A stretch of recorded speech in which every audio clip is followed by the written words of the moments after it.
This is SARS-CoV-2. It belongs to the family of coronaviruses named for the crown-like spikes on their surfaces. SARS-CoV-2 can cause COVID-19, a contagious viral infection that attacks primarily your throat and lungs. What actually happens in your body when you contract the coronavirus?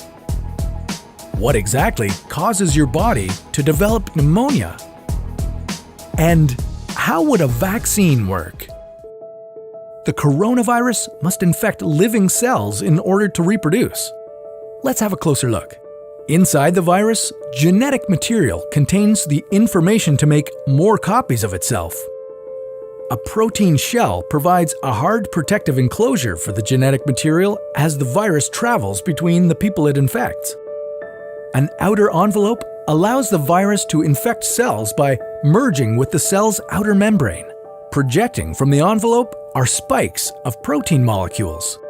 Both a typical influenza virus and the new coronavirus use their spikes like a key to get inside a cell in your body, where it takes over the cell's internal machinery, repurposing it to build the components of new viruses.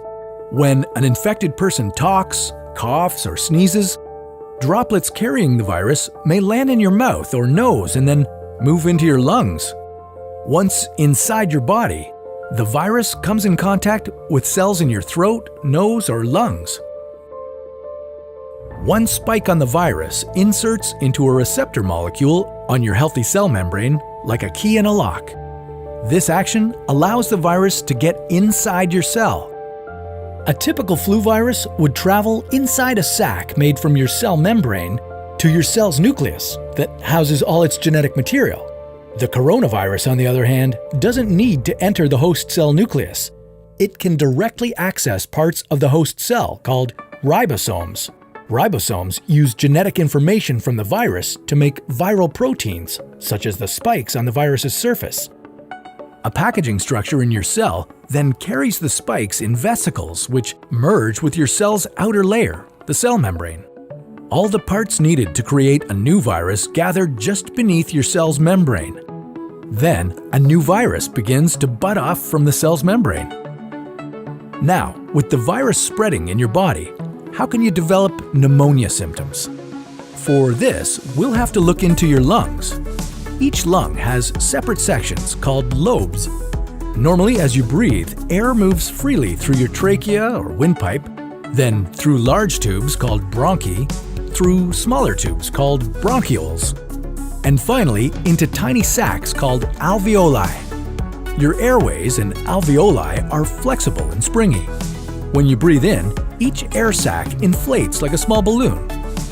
And when you exhale, the sacs deflate.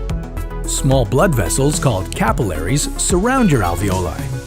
Oxygen from the air you breathe passes into your capillaries, and then carbon dioxide from your body passes out of your capillaries into your alveoli so that your lungs can get rid of it when you exhale.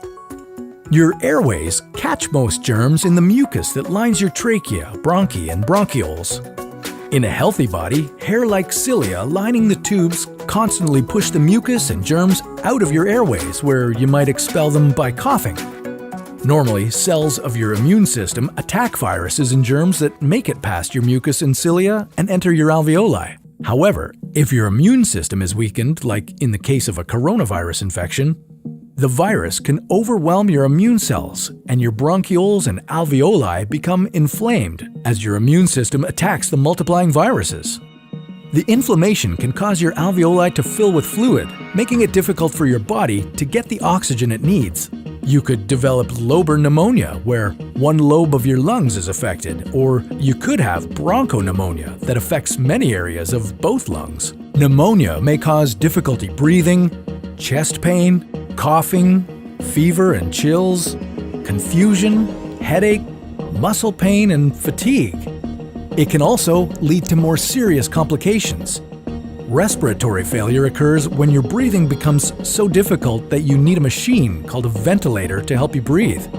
These are the machines that save lives and that medical device companies currently ramp up production for. Whether you would develop these symptoms depends on a lot of factors, such as your age and whether you already have an existing condition. While this all sounds scary, the push to develop a coronavirus vaccine is moving at high speed. Studies of other coronaviruses led most researchers to assume that people who have recovered from a SARS-CoV-2 infection could be protected from reinfection for a period of time.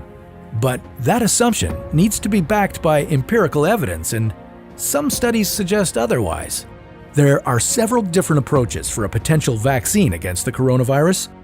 The basic idea is that you would get a shot that contains faint versions of the virus. The vaccine would expose your body to a version of the virus that is too weak to cause infection, but just strong enough to stimulate an immune response.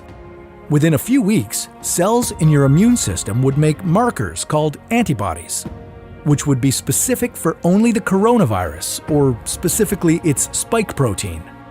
Antibodies then attach to the virus and prevent it from attaching to your cells. Your immune system then responds to signals from the antibodies by consuming and destroying the clumps of viruses. If you then catch the real virus at a later stage, your body would recognize it and destroy it. In other words, your immune system is now primed. Collecting evidence on whether this will be possible, safe, and effective is part of what's taking researchers so long to develop a vaccine. It's a race against time to develop a vaccine amid a pandemic. Each step in vaccine development usually takes months, if not years. An Ebola vaccine broke records by being ready in 5 years. The hope here is to develop one for the new coronavirus in a record-breaking 12 to 18 months. While all of this will take time, stay home if you can, to protect the most vulnerable. And don't forget to wash your hands for at least 20 seconds and as often as possible. This video was a collaboration between Nucleus Medical Media and the What If channel, where we usually dive into hypothetical scenarios about the human body, humanity, our planet, and the cosmos. Check out our channel by visiting the link in the description below.